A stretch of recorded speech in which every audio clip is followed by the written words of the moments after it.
సాధారణంగా మతాలన్నీ కూడా త్రిత్వాన్ని అంటే ట్రినిటీ అంటారు. మూడు దేవుళ్ళు కలిసి ఒక శక్తిగా ఏర్పడుతూ ఉంటాయి. క్రిస్టియానిటీలో చూసుకున్న ట్రినిటీ ఉంటుంది. Father, god, Jesus, holy spirit.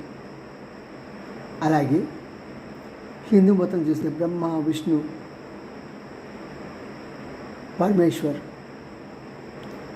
Of course Russia ఎలాగా క్రిస్టియానిటీలో ఉంది కాబట్టి వాళ్ళు కూడా ట్రినిటీని నమ్మేవాళ్ళే.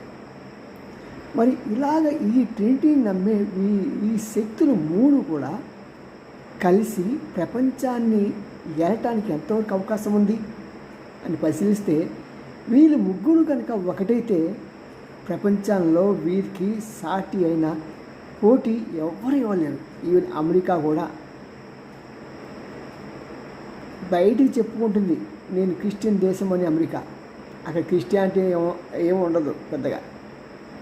నేతి బీరకాయలో నెయ్యి లేనట్టే అమెరికాలో క్రిస్టియానిటీ కూడా ఉండదు.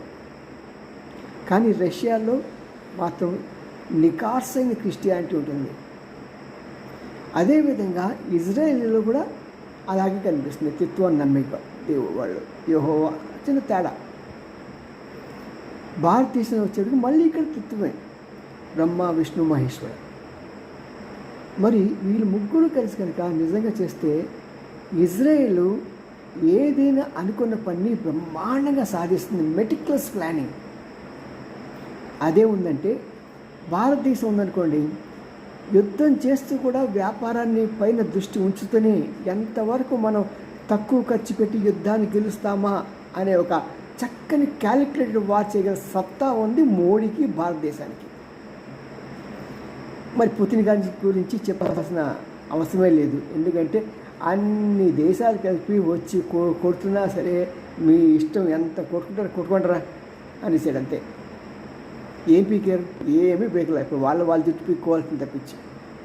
మరి ఇలాంటి స్టేజ్లో నడిపించిన వీళ్ళు ముగ్గురు కనుక కలిసి కూర్చొని చక్కగా మనం ఒక శక్తిగా యునైటెడ్ ఫ్రంట్గా ఏర్పడి మనం డెవలప్ అవుదాం, ప్రపంచాన్ని డెవలప్ చేద్దాం, మనం ఎదిరించే వాళ్ళని తాట తీద్దాం అనుకుంటే ఎలా ఉంటుంది?